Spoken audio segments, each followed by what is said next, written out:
हो, तुम्ही जिला भेटायला आला आहेस तिची मी बहीण. तिच्या तोंडून बऱ्याचदा तुझं नाव ऐकलं होतं. बस, मी पाणी आणते.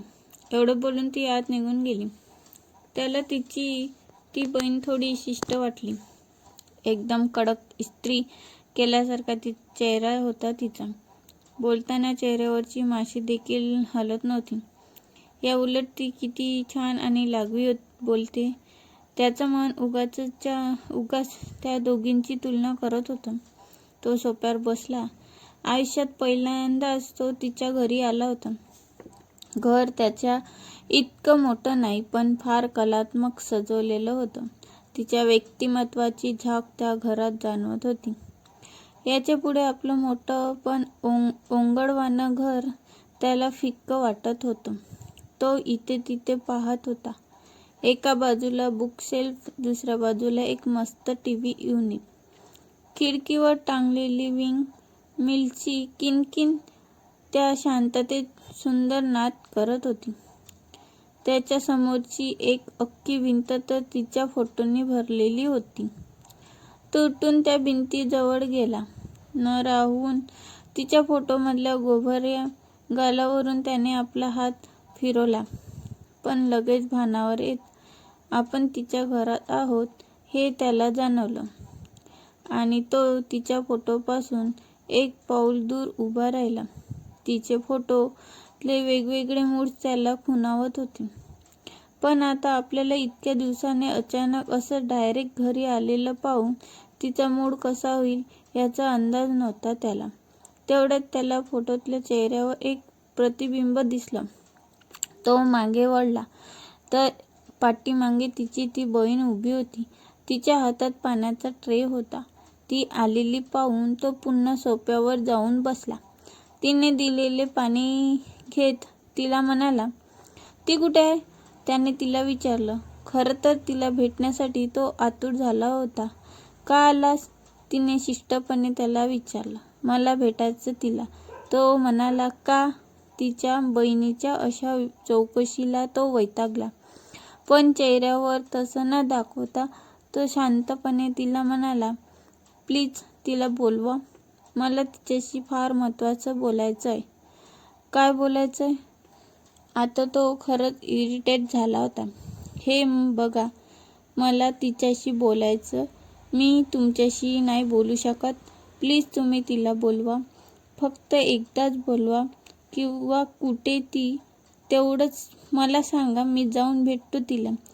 त्याने असं म्हणताच तिच्या बहिणीच्या तोंडून एक हुंदका बाहेर पडला. चेहऱ्यावरचा करारीपणा जाऊन पुढच्या क्षणाला ती रडायला लागली.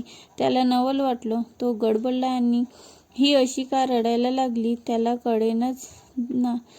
ती आपल्या परीने तिला शांत करायचा प्रयत्न करत होता. ती गेली. तिची ती बहीण रडता रडता म्हणाली, म्हणजे?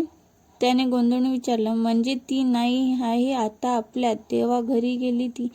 आपल्या सगळ्यांना सोडून गेली. ती त्याला म्हणाली. त्याच्या कानावर विश्वासच बसत नव्हता.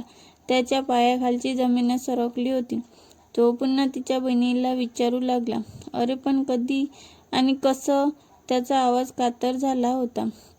गेल्या महिन्यात तिचा अपघात झाला. मरीन लाईन्सला बघणारे सांगतात की चूक तिचीच होती म्हणून. तिचं कुठल्या तरी तंत्रीत होती. घरात भयान शांतता पसरली होती. खिडकीतल्या विंडमिलची किणकिण आहे काय ती तिथल्या. तो एकदम ब्लँक झाला होता. आणि ह्या सगळ्याला तो जबाबदार आहेस? तिची बहीण त्याला म्हणाली. तिचे शब्द त्याच्या कानात शिसवीच्या तेलासारखे पडत होते. त्याने गोंधळून तिच्याकडे पाहिलं. हो, ती फार प्रेम करायची तुझ्या. तू अचानक नाहीसा झाल्यापासून फार बिथरली होती ती. तुम्ही जिथे जिथे तू नेहमी भेटायचा तिथे सगळीकडे तुला शोधत फिरायची.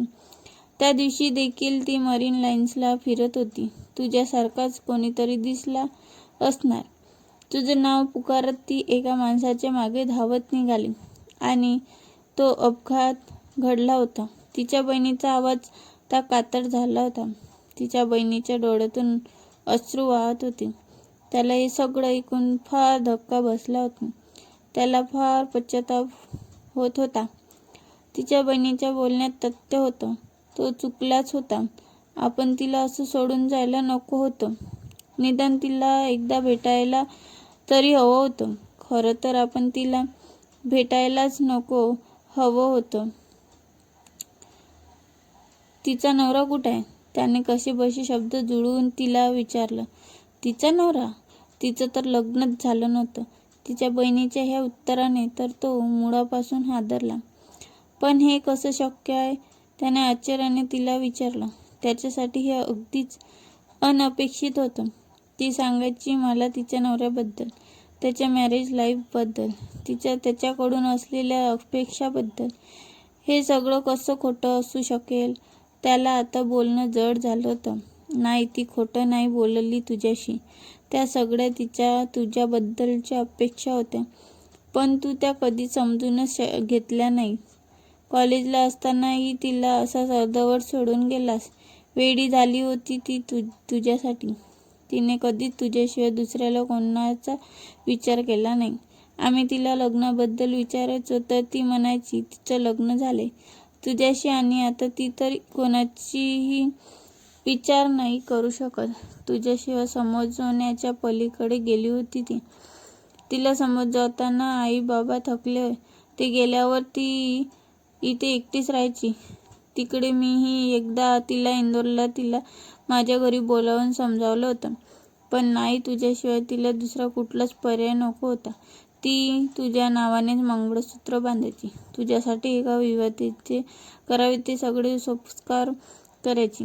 काळ नुसता पुढे सरकत होता. ती मात्र तुझी वाट पाहत तशीच थांबली. तुझ्यासाठी, तुझ्याशिवाय. तो सुन्न होऊन सगळं ऐकत होता. पण एक दिवस अचानक तू तिच्या आयुष्यात परत आलास. तिने सांगितलं मला तुझं लग्न झालंय हे देखील सांगितलं. काळजावर दगड ठेवून तिने तुझं लग्न देखील स्वीकारलं. फक्त तुझ्यासाठी. तुझ्या सहवासासाठी. ती खूप मला खुश होती. आजवर ज्या गोष्टीसाठी तिने एवढा त्रास, एवढी अवहेलना सहन केली होती ती तिच्या पदरात पडली होती. बऱ्याच दिवसाने आमची जीव जगायला शिकली होती. ती मला फोन करून सांगायची तुझ्याबद्दल कधीतरी. मला पटत नव्हतं तिचं हे वागणं. पण तिच्या त्या हसऱ्या चेहऱ्यापुढे काही बोलता आलं नाही मला. तसंही तुझ्याबद्दल तिने कोणाकडून काही ऐकून घेतलं नसतं. ती नंबर मागितलेला तुझा, पण तिने नाही दिला. तिला तुझ्या आयुष्यात तिच्यामुळे कुठलाही त्रास व्हायला द्यायचा नव्हता बहुतेक. पण तुला त्याची काही देणं घेणं नव्हतं. तू तेव्हाही तिला वापरलंस आणि ह्या वेळेसही तिच्या बहिणीला राहवलं नाही.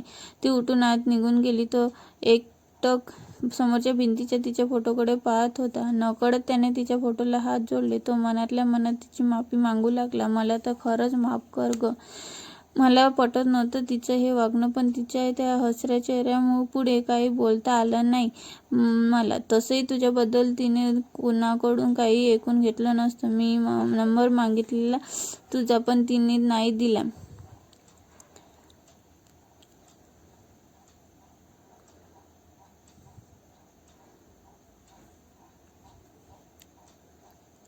मला तुला दुखवायचं नव्हतं. त्या दिवशी तुझ्या गळ्यातलं मंगळसूत्र पाहून मीही तुला माझं लग्न झालंय असं खोटं सांगितलं. तुला त्यानंतर कधीही भेटायचं नाही असं देखील खरंच ठरवलं होतं. पण मोह आवरला नाही गं. दरवेळेस तुला भेटल्यानंतर तुझ्याबद्दलची अजून वाढत जायची. बऱ्याचदा तुला सगळं खरं सांगावंसं वाटायचं. पण भीती वाटायची की सगळं संपलं तर. म्हणूनच शांतच राहिलो. जेवढे दिवस तुझ्या सहवासच लाभेल, तेवढ्या जमतील तेवढ्या तुझ्या आठवणी सोबत घेऊन पुढचं आयुष्य काढायचं ठरवलं होतं. पण मी तुझ्या पुरता गुरफटलो होतो. तुझी माझ्या गुंतत होती हेही जाणवलं होतं. हे सगळं कधी संपू नये असंच वाटत होतं. पण ह्या सगळ्या तुझ्या नवऱ्याला मात्र मी विसरलेलो. त्याची ह्यात काहीच चूक नव्हती. हळूहळू तिचा चेहरा धूसर होत होता. अचानक वाजणाऱ्या विंडबेलने तो भानावर आला. त्याचं डोकं जळवलं होतं. तिच्या घरून आल्यापासून तो पीत होता. ती ह्या जगात नाही हा धक्का त्याला सहन होत नव्हता. त्याचं डोकं बधीर झालं होतं. तिच्या आठवणीने तो रडकुंडीला आला होता. इतके दिवस ती आपल्याला भेटत होती. आपण तिच्याशी बोलत होतो. आपण जेव्हा जेव्हा तिच्याशी तिच्या नवऱ्याबद्दल बोलायचो तेव्हा तेव्हा ती विषय बदलायची. हे आपल्याला कळलं नाही. का कळलं नाही? जेव्हा अगदीच नाईलाज व्हायचा तेव्हा तिच्या ते वरचढ सांगण्याच्या, तिच्या नवऱ्याच्या कौतुकात आपला भास आपल्याला हा जाणवला नाही. साला तिच्या हसऱ्या डोळ्यातली दुखरी नजर आपल्याला का दिसली नाही? आपल्याला ही गोष्ट कशी जाणवली नाही? ह्याचाच फार राग होत होता. त्याने रागाने हातातला ग्लास जमिनीवर आपटला आणि डोकं धरून बसला. अचानक त्याची नजर समोरच्या टेबलावर पडली. टेबलावर एक पाकीट पडलं होतं. तिच्या घरून निघताना तिच्या बहिणीने त्याच्या हातात दिलं होतं. त्याने थरथरत्या हाताने फोडून पाहिलं तर त्यात एका कागदात एक वस्तू बांधली होती. त्याने ती कागदाची पुडी उघडली आणि तो कोलमडलाच. त्याचं तिचं मंगळसूत्र होतं, जे ती आजवर त्याच्या नावाने बांधत आली होती. त्याने मंगळसूत्र हातात घेतलं. त्या मंगळसूत्राकडे पाहताना त्याला ती आता ह्या जगात नाही ही जाणीव फार असह्य होत होती. आणि ह्या सगळ्या गोष्टीला आपण जबाबदार आहोत ह्यामुळे तो अजूनच खचला होता. त्याला तिच्या आठवणी अनावर होत होत्या. त्याचा बांध सुटला. तो तिच्या नावाने ओरडू लागला. तो ओक्साबोक्शी रडू लागला. त्याला ती हवी होती. आता ह्या क्षणी कायमची तो ते मंगळसूत्र डोक्याला लावून रडायला लागला.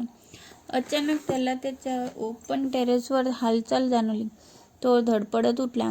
सरळणाऱ्या पडद्याआड त्याला कोणीतरी उभं असल्याचं जाणवलं. तारवटलेल्या डोळ्यांनी तो पडद्यामागच्या आकृतीकडे निरखून पाहू लागला. एक गोष्ट तुझी, एक गोष्ट माझी आहे, एक गोष्ट तुझ्या माझ्या गोष्टीची. पुढच्या क्षणाला त्याच्या चेहऱ्यावर आनंदाचे स्मित हास्य उमटले. त्याने डोळे पुसले. एक प्रीत तुझी, एक प्रीत माझी, जुळली एक प्रीत तुझ्या माझ्या मनीची. एक आभाळ तुझे, एक आभाळ माझे, भेटले एक आभाळ तुझ्या माझ्या प्रेमाची. तो त्या आकृतीच्या जवळ जाऊ लागला. त्याचे पाय अडखळत होते. तो धडपडत होता, ठेच काढत होता, पण त्याला आता त्याची पर्वा नव्हती. ती त्या पडद्यामागे उभी होती. हो, तीच उभी होती. एक रात्र तुझी, एक रात्र माझी, सजली एक रात्र तुझ्या माझ्या स्वप्नाची. एक चंद्र तुझा, एक चंद्र माझा, साक्षी एक चंद्र तुझ्या माझ्या मिलनाचा.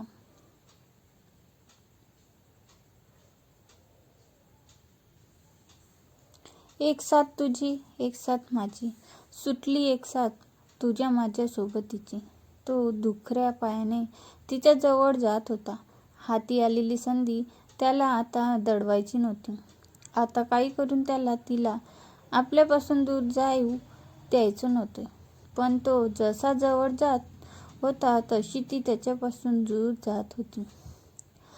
एक कारण तुझे, एक कारण माझे, छोटेसे एक कारण तुझ्या माझ्या दुराव्याचे. एक सांज तुझी, एक सांज माझी, उगवली एक सांज तुझ्या माझ्या निरोपाची. ती हळूहळू मागे जाताना ती टेरेसच्या रेलिंगला अडकली.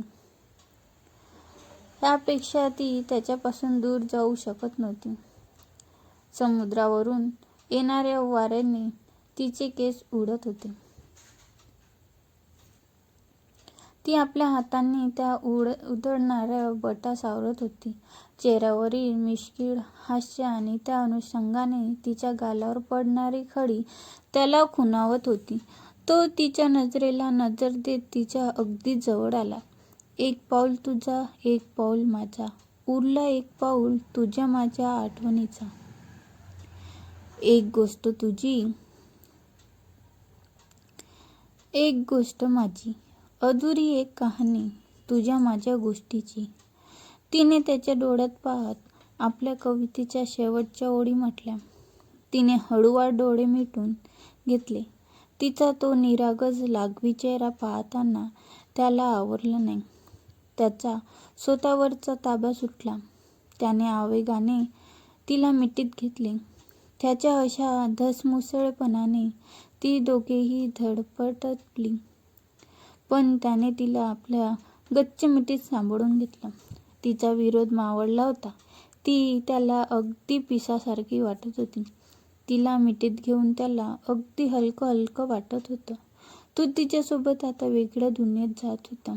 एका प्रेमाची गोष्ट आता कायमची संपली होती. फ्रेंड्स, याची सगळी पार्ट